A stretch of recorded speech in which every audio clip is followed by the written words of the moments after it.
पूरे भारत के लिए ये पॉडकास्ट बहुत ज़्यादा खास है, क्योंकि हम जिस विषय पर पॉडकास्ट कर रहे हैं शायद उस विषय पर बहुत सारे लोग चर्चा नहीं करते हैं। और क्योंकि ये सारी बातें ज़मीन से जुड़ी हुई है, अगर आज हम बच्चों को अच्छी शिक्षा देंगे, अगर आज हम बच्चों को अच्छी सोच देंगे, तो वो आगे चलकर बड़ी क्लासेस में जाकर अपना अच्छा प्रदर्शन कर पाएंगे। अगर आज ही हम उनको अच्छी शिक्षा नहीं देते हैं, मान लीजिए अगर आज ही उनको हिंदी पढ़ना नहीं आती है, तो फिर आगे चलकर वो सिविल सर्विसेज में नहीं जा सकते, और भी ऐसे क्षेत्र हैं जिनमें बिल्कुल भी वो नहीं जा सकते। इसलिए बीआरसी अधिकारी की बहुत ज़्यादा जिम्मेदारियां हैं। तो सर, मेरा सवाल ये है कि क्या बीआरसी अधिकारी को हम भारत का भविष्य निर्माता बोल सकते हैं, क्योंकि बहुत सारी जिम्मेदारियां हैं। हमारा भविष्य निर्माता तो खैर हमने पढ़ा है कि गुरुजी हमेशा आदिकाल से ही बच्चों में संस्कार, नैतिक शिक्षाएं और उसके रोजगार मुखी शिक्षा देने के लिए रहते हैं। प्राचीन काल में जो गुरुजी हुआ करते थे वो अपने गुरुकुल में बच्चों को अध्ययन कराते थे और नैतिक शिक्षा भी देते थे। इसी तरह अभी नई शिक्षा नीति में व्यावसायिक शिक्षा भी जोड़ा गया है। तो व्यावसायिक शिक्षा में हम ऐसे बच्चे तैयार करेंगे जो बहुत ज़्यादा अध्ययन करके नौकरी नहीं कर सकते, तो वो अपना कोई व्यवसाय अपनाकर अपना जीवन आगे बढ़ा सकते हैं। जी सर, अभी आपने निपुण भारत की बात की थी, मैं उसके बारे में अपने दर्शकों को थोड़ा सा बताना चाहता हूँ। ये भारत सरकार का एक मिशन है। इसे भारत सरकार की शिक्षा मंत्रालय ने शुरू किया था। इसका पूरा नाम है भारत सरकार निपुण मिशन या निपुण भारत सरकार मिशन। अगर इसके फुल फॉर्म में हम जाएं तो national initiative proficiency in reading with understanding and numeracy. यहाँ पर ध्यान देने वाली दो बातें हैं, एक तो अंडरस्टैंडिंग है और एक न्यूमरेसी, यानी कि बच्चों को अंक का ज्ञान हो, अक्षर का ज्ञान हो, साथ ही उन्हें वो चीजें समझ में भी आए। और मिशन का उद्देश्य क्या है? मिशन का उद्देश्य ये है कि 2026 से 27 तक ग्रेड 3 तक के बच्चों को मूलभूत साक्षरता और अंक ज्ञान, मतलब foundational literacy and numeracy, FLN, sir आपने भी इसकी चर्चा की थी, ये बच्चों को प्राप्त हो जाए। तो सर, बीआरसी इसके लिए क्या तैयार हैं और इस मिशन की पूरी प्रोसेस क्या है, ये मैं आपसे जानना चाहता हूँ। इसकी जो जैसा कि मैंने बताया कि इसका प्रथम चरण में इसकी हमारे प्रशिक्षण हुए हैं, ब्लॉक स्तर पर हुए हैं। फिर उसके बाद विद्यालय के प्रत्येक विद्यालय से एक जिम्मेदारी दी है हमने, एक शिक्षक जो केवल FLN की कक्षा को पढ़ाएगा। वो जो शिक्षक कक्षा 1, 2, 3 पढ़ाएंगे, उसके लिए हमने 2-2 शिक्षकों को प्रशिक्षण दिया है। वो कक्षा 1 से 3 तक के बुनियादी साक्षरता एवं संख्यात्मक ज्ञान के लिए जिम्मेदार होंगे। जैसा कि आपने अभी बताया कि केवल पढ़ना नहीं है, उसके साथ यह है कि समझ के साथ पढ़ना। यदि बच्चा पढ़ने के लिए तो रट के भी पढ़ सकता है, लेकिन हमारा जो उद्देश्य होता है कि बच्चा समझ भी उसकी विकसित हो और वो समझ के साथ पढ़े। तो इसके लिए विकासखंड स्तर पर हमारा अकादमिक सपोर्ट के लिए हम जन शिक्षा केंद्र के विद्यालयों में जन शिक्षक और BSc और साथ में हम तीनों लोग भ्रमण करते हैं। और एक इसका ऐप है जिसमें शिक्षा ऐप है, उस ऐप के माध्यम से हम बच्चों का आकलन भी करते हैं और 1 घंटे एक विद्यालय में बैठकर हम पूरी कक्षा का संचालन देखते हैं। शिक्षक को पढ़ाने के लिए स्वतंत्र रूप से हम छोड़ देते हैं, वो शिक्षक विद्यालय में अपनी कक्षा का अध्यापन कराते हैं, हम पीछे बैठकर उनका अवलोकन करते हैं। और जहां पर हमें ऐसा महसूस होता है कि शिक्षक इस पॉइंट को छोड़ के बच्चों को नहीं पढ़ा पा रहे हैं या ठीक से उनका मार्गदर्शन नहीं कर पा रहे हैं, उस बिंदु को हम उस 1 घंटे के पश्चात उनको हम अपने निरीक्षण के बाद उन्हें सुझाव देते हैं और उन्हें उसके लिए मोटिवेट करते हैं कि वो अपना लक्ष्य प्राप्त करने के लिए किस विधि से, किस प्रकार से हम पूरा कर सकें।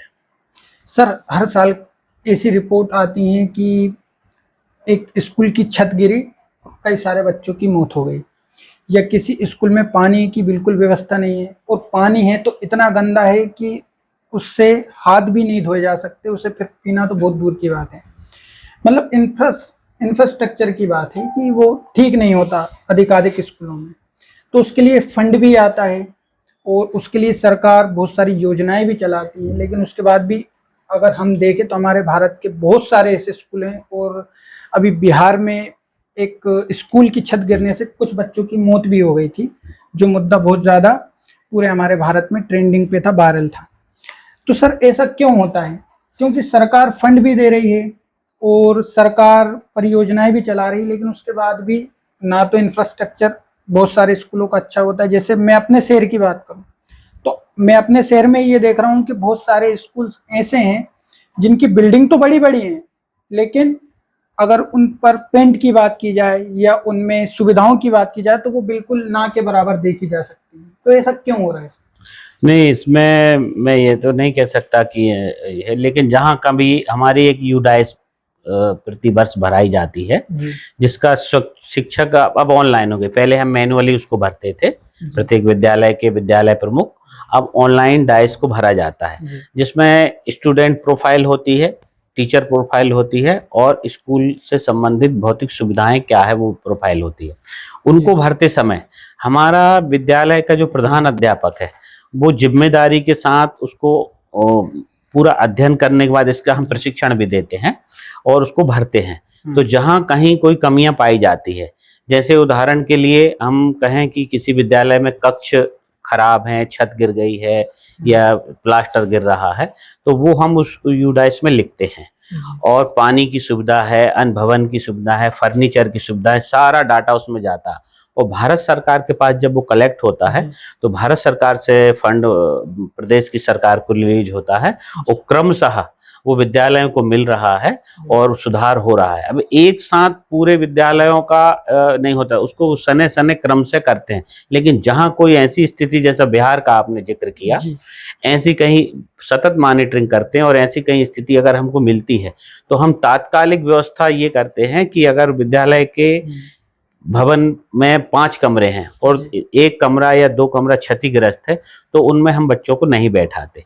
हम उन दूसरे 2 कक्षों का उपयोग करते हैं, या उस ग्राम में कोई शासकीय भवन जैसे ग्राम स्वराज भवन है इत्यादि होता है, तो जरूरत पड़ने पर हम वहां भी उनका उपयोग करते हैं, ताकि बच्चे सुरक्षित होकर अध्ययन कर सकें। जी, डेटा थोड़ा पुराना है लेकिन मैं उसका जिक्र करूंगा। 2016-17 का डेटा है ये, लगभग हम इसे 8 से 10 साल पुराना बोल सकते हैं। और इसका जिक्र करने का कारण ये है कि मिसअंडरस्टैंडिंग जो है, मिसकॉन्सेप्शंस जो हैं वो दूर हो जाएं।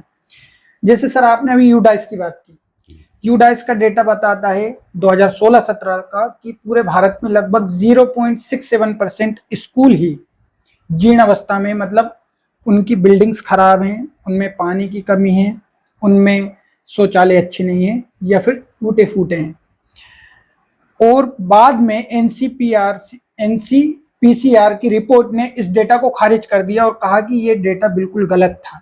लगभग 22% स्कूल 12 राज्यों के, पूरे देश के नहीं 12 राज्यों के लगभग 22% स्कूल ऐसे थे जिनमें बिल्डिंग्स अच्छी नहीं थी, जिनमें पानी की सुविधा अच्छी नहीं थी और शौचालय भी अच्छे नहीं थे। खासकर जो गर्ल्स टॉयलेट होते हैं वो तो बहुत ही ज़्यादा खराब थे। तो सर ऐसा डेटा देने के पीछे, इतना खराब डेटा देने के पीछे यूडाइस का मतलब क्या कारण हो सकता है? नहीं, इसमें डेटा अभी जो जब ऑनलाइन प्रोसेस हुई, पहले मैनुअली होता था तो मानव भूल हो सकती है, लेकिन अब ऑनलाइन हम पूरा डेटा भरते हैं। तो मैं समझता हूँ अब ऐसा कोई डेटा नहीं है जिसमें मिसमैच हो। अब एथेंटिक जानकारी जा रही है और उस पर आगे शासन द्वारा निर्णय भी लिए जा रहे हैं। सर फिर भी मतलब इतना ज्यादा मिस होना डेटा को, ऐसा मतलब कैसे हो सकता है? उस पिछले संदर्भ का तो मैं नहीं बता सकता, लेकिन वर्तमान परिस्थिति में ऐसा नहीं है। वर्तमान परिस्थिति में एक्चुअल डाटा जा रहा है और जहां कमियां हैं उसको शासन पूरा भी कर रही है। इसमें एक चीज और जोड़ना चाहूंगा मैं कि हमारे जो जनप्रतिनिधि हैं, समय समय पर जनप्रतिनिधियों के द्वारा भी हमें ये सूचित किया जाता है कि जहां जिस विद्यालय में या जिस ग्राम में कोई कमी है तो वो विभाग को अपने पत्र के माध्यम से, व्यक्तिगत संपर्क से हम बताते हैं और वो डाटा हम उसकी यूडाइस को अपडेट कराते हैं। अगर जैसे कोई शिक्षक, उदाहरण देना चाहूंगा कि हमारा सिद्धांत है कि यदि किसी विद्यालय में पानी की सुविधा होना चाहिए, तो जब शिक्षक डाटा भरता है तो पानी की सुविधा मतलब वो केवल हेड पंप या जेट पंप से ही आंकते हैं और वो लिख देते हैं कि यहाँ पानी की सुविधा नहीं है, जबकि ऐसा नहीं है। पानी की सुविधा हम उस बिंदु पर मांगते हैं यहाँ पर नल लगा हुआ हो, जेट पंप खुदा हुआ हो, और ये सब भी नहीं है तो आज पानी की कैन से उपलब्ध कराकर हाँ। बच्चों को प्रोवाइड किया जाता है। तो ये मिसिंग हो सकता है कि वो त्रुटिवश डाटा लिख देते, लेकिन हम ऐसा डाइस को बुलाकर उस पर एक एक बिंदु पर डिस्कस करते हैं और डाटा अपडेट कराते हैं। तो वर्तमान परिस्थितियों में अब ऐसा नहीं होता। सर मेरे पास डाटा तो इतना है कि अगर मैं बताना शुरू करूं तो शायद 2 से 4 घंटे इस पॉडकास्ट में वैसे ही निकल जाएंगे। और ये डेटा में बताता है कि भारत की शिक्षा व्यवस्था कितनी अच्छी है या कितनी बुरी है। सर मेरा एक सवाल ये है कि जैसे प्राइवेट स्कूल से वो आजकल शिक्षा का व्यापारीकरण कर रहे हैं। देखिए, एक होता है व्यावसायिक शिक्षा और एक होता है शिक्षा को ही व्यवसाय बना लेना। तो मैं व्यावसायिक शिक्षा की बात नहीं कर रहा हूँ। आजकल प्राइवेट स्कूल्स ने शिक्षा को व्यवसाय बना लिया है। वो कई ऐसी मूवीज है, जैसे आरक्षण जैसी मूवीज है, जय भीम जैसी मूवी है, आर्टिकल 15 जैसी मूवी है, जो ये बताती है कि शिक्षा का कितना ज़्यादा महत्व है हमारे भारत में और हर एक देश में, हर एक व्यक्ति के जीवन में। तो सर शिक्षा को व्यवसाय बना लेना ऐसा क्यों? क्योंकि प्राइवेट स्कूल्स में ये खासकर हो रहा है। जैसे मैं एक एग्जांपल दे सकता हूँ कि कोचिंग भी प्राइवेट स्कूल्स अपने ही स्कूल में दे रहा है, प्लस 8 से 9 घंटे तक स्कूल में बच्चों को पढ़ा भी रहा है। तो बच्चों को एक बाउंड्री में बांध देना कि वो दूसरी तरफ ना जाए। सर इस पर सरकार और अधिकारी कैसे काम कर रहे हैं? इसके बारे में जो प्राइवेट स्कूल और गवर्नमेंट स्कूल के संबंध में तो मैं यहाँ बताना चाहूँगा और आम जनता को निवेदन भी करना चाहूँगा कि आधुनिकता की दौड़ में दिखावा, जो सोशल स्टेटस जो होता है, उसको भी मेंटेन करने के लिए वो प्राइवेट स्कूल में बच्चों का अध्ययन कराते हैं। कि जैसे कि कोई एक बच्चा, यदि कोई धनाढ्य व्यक्ति का बच्चा है और यदि वो शासकीय विद्यालय में पढ़ रहा है तो वो उसको अपना सोशल स्टेटस कम मानते हैं। तो मैं उनसे निवेदन करना चाहूँगा कि हमारे पास प्रशिक्षित शिक्षक हैं, हमारे पास सुविधाएं हैं, हम साइकिल देते हैं, हम गणवेश देते हैं, हम पुस्तक देते हैं, हम मध्याह्न भोजन देते हैं। इतनी सारी सुविधाएं प्राइवेट स्कूल में नहीं मिलती और उसकी फीस भी बहुत ज़्यादा लगती है। उसके बावजूद भी अगर पेरेंट्स शासकीय विद्यालय को छोड़कर अशासकीय विद्यालय में जाते हैं तो मैं समझता हूँ केवल स्टेटस सिंबल के कारण ही ऐसा होगा, बाकी शिक्षा में कोई कमी नहीं है। सर आपने जैसा बताया कि मध्याह्न भोजन को लेकर भी बहुत सारी मिसकॉन्सेप्शन है कि स्कूल में बच्चों को खाना अच्छा नहीं दिया जाता। और ऐसा होता भी है कि मतलब बच्चों को खाना अच्छा नहीं मिलता है। बहुत सारे स्कूलों में ऐसा होता है और बार बार शिकायतें आती भी हैं कि बच्चों को खाना अच्छा नहीं मिल रहा है। जबकि हमारे देश के जो वर्तमान प्रधानमंत्री हैं माननीय श्री नरेंद्र मोदी जी, उन्होंने खुद ने एक पूरी परियोजना चलाई है कि हम बच्चों को पोषण दें और इस परियोजना का नाम है पीएम पोषण। तो सर बच्चों को अगर अच्छा खाना मिलेगा तो उनका विकास अच्छा होगा। लेकिन हम बहुत सारे स्कूलों में ये देखते हैं, बहुत बार ये सुनने को मिलता है कि खाना अच्छा नहीं मिल रहा है। तो इसकी जिम्मेदारी किसकी है? ये पीएम पोषण जो हमारी विद्यालयों में योजना लागू है, उसमें हम बच्चों को प्रतिदिन भोजन दिए जाने के लिए एक निर्धारित मीनू है। वो राज्य के भौतिक परिस्थितियों के अनुरूप है।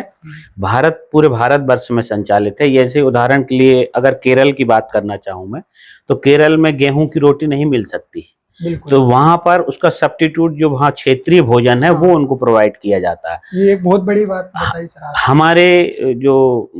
हमारा जो क्षेत्र है, ये हिंदी भाषी क्षेत्र है, यहाँ पर प्रतिदिन चने की सब्जी के साथ रोटी मिलती है, फिर उसके चावल मिलते हैं, पराठे मिलते हैं मंगलवार के दिन। ऐसे प्रतिदिन का मीनू डिसाइड है और उस मीनू के अनुसार ही बच्चों को मध्याह्न भोजन दिया जाता है। इसके लिए शासन प्रत्येक बच्चे के हिसाब से उनको खाद्यान्न उपलब्ध कराते हैं। तेल इत्यादि सब्जी फ्राई करने के लिए, मसाले के लिए राशि दी जाती है और रसोइया, जिससे कि एक रोजगार भी मिलता है हमारे क्षेत्र के ग्रामीण क्षेत्र के लोगों को। एक रसोइयों को वर्तमान में 4,000 रुपए प्रति माह दिया जाता है और बच्चों की संख्या के आधार पर रसोइयों को बढ़ाया भी जाता है। सर मेरा सवाल इसी से जुड़ा हुआ है। जैसे बहुत बार मैंने भी ये सुना है और वीडियोस में ये देखा है कि बच्चों को दाल दी जा रही है तो वो इतनी पतली है कि बिल्कुल पानी जैसी लगती है, और कई बार रोटी की शिकायत आती है, या आप पूड़ी देते हैं तो उसकी शिकायत आती है, और बहुत सारी ऐसी छोटी मोटी शिकायतें आती हैं जो कि हमें छोटी मोटी लगती है, लेकिन ये बहुत बड़ी बात है। तो सर क्या हम ये कह सकते हैं कि आने वाले समय में ये चीजें बिल्कुल बंद हो जाएंगी? नहीं, बिल्कुल इसमें हमारे यहाँ प्रत्येक हमको मुझे जैसे मुझे स्वयं जिम्मेदारी दी है कि 1 माह में मैं 12 विद्यालयों में अवलोकन करता हूँ, और जहाँ कहीं हमें ऐसा अगर लगता है कि मेनू अनुसार भोजन नहीं दिया जा रहा है, तो हम उस समूह को उसके लिए समझाइश देते हैं, और साथ ही ये भी उसमें है कि यदि लगातार अगर इस तरह की शिकायत मिलती है, पहली बार हम समझाइश देते हैं, यदि वो इसके बाद भी सुधार नहीं करते हैं तो उनको पृथक करने की कार्रवाई भी हो जाती है। एक्शन लिया जाता है। बिल्कुल।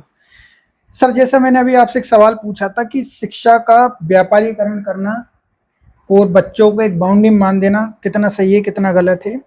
सर अगला सवाल भी मेरा इसी से जुड़ा हुआ है।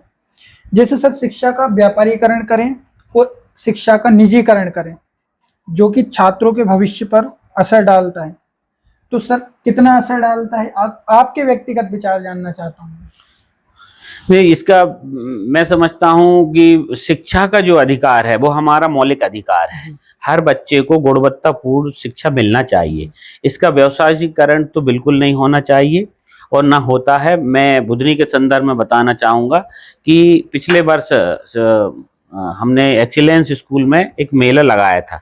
जब हमें ये पता चला कि विद्यालय कोई विशेष पुस्तक विक्रेता के माध्यम से ही पुस्तक खरीदने के लिए कहते थे, तो हमने एक्सीलेंस स्कूल में एक पुस्तक मेला का आयोजन किया, और वहाँ पर सभी जो पुस्तक विक्रेता हैं उनको आमंत्रित किया, और पालकों से ये कहा कि आप किसी भी विद्यालय की पुस्तक किसी भी पुस्तक विक्रेता से ले सकते हैं, ताकि उनकी कोई मोनोपाली ना है और बच्चों को पुस्तक खरीदने में असुविधा ना हो।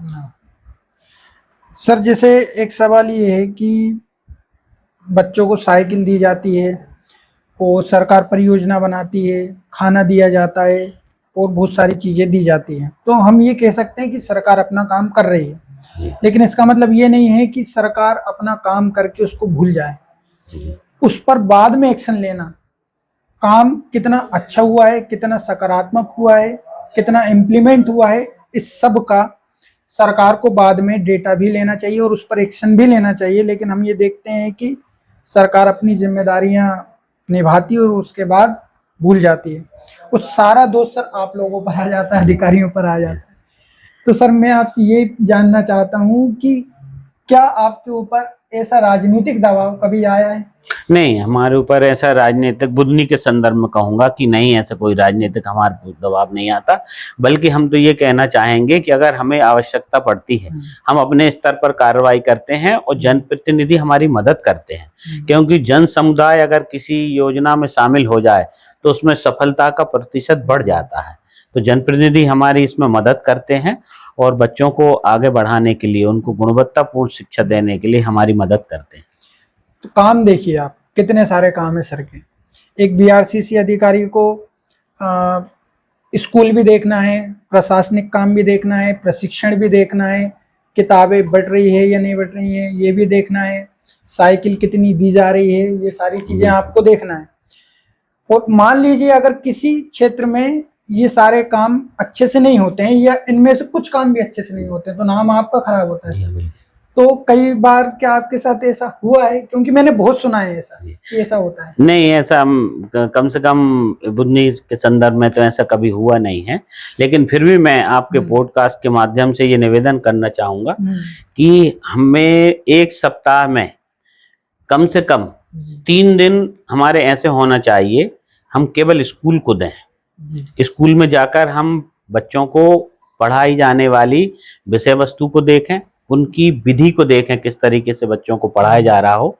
तो बाकी के काम जो हमें अन्य काम भी है, सारी जिम्मेदारी है, क्योंकि सारा का सारा हमें साथ लेके चलना होता है, तो हम उसको मैनेज करते हैं कि हम इतने 3 दिवस में हम अनिवार्य रूप से विद्यालयों का अवलोकन करेंगे, उनमें आवश्यक जो सुविधाएं हैं उनको देखेंगे, अकादमिक सपोर्ट करेंगे, और इसके साथ ताकि बच्चे अच्छे से अच्छे संस्कार उस बच्चों में आए, उनका शैक्षणिक गुणवत्ता बढ़े, इसके लिए हम काम करते हैं।